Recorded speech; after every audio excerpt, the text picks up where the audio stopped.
This weekend I shall mainly be getting frustrated with trying to restart the bike. This little gadget is supposed to tell me whether I've got a spark or not. We shall see.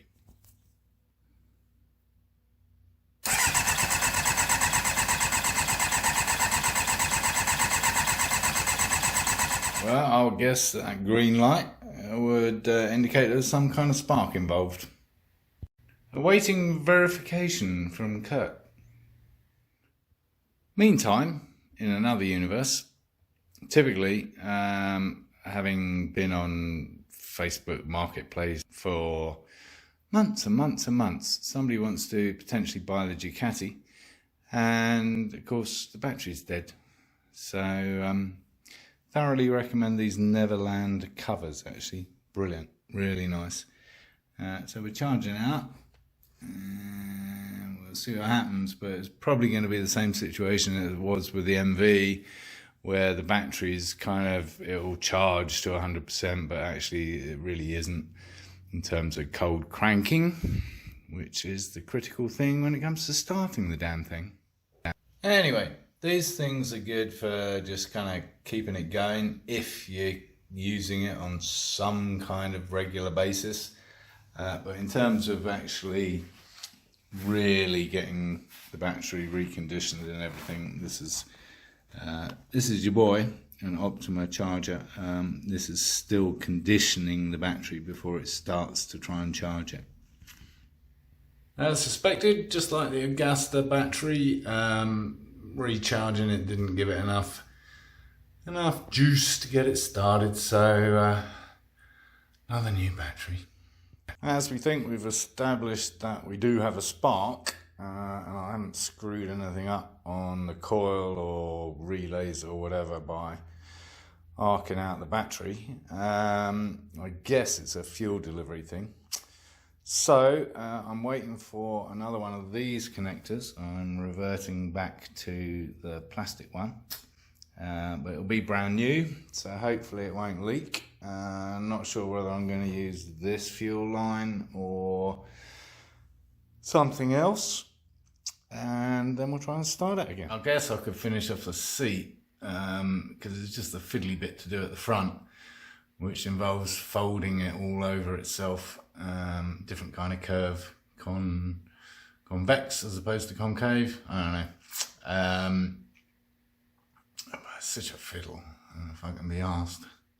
Meantime, in the video department, I bought a selection of mounts for my GoPro camera, which apparently is most commonly ordered on Amazon as a monthly subscription. I don't know why you'd want all this shit every month, but apparently that's the case. And actually it's not a GoPro. I had a GoPro and then I replaced it with this when it fell off my Triumph somewhere between here and Cottonwood. And actually I like this one better. And still investigating this possibility, honestly, this tailpiece. Lots of choices. That Honda tailpiece, the carbon fibre mudguard I bought, and even the original tailpiece, shortened and modified. It's funny because when you put this back on the bike now, it looks ridiculously massive, honestly. But I have been exploring the possibility of using parts of it, or a part of it. Like I said, this project will potentially keep going for a long time because it's my bike and I'm not going to sell it, and it'll evolve. Because if anyone's watched the videos, they probably wouldn't want to buy it anyway, right? Not much else to report at this stage, honestly, waiting for that fuel connector to come in. But in the meantime, a very good friend of mine, in fact I've known him for nearly 50 years now. This is he and I 40 years ago on a motorcycle trip to a very wet one at that, to Wales.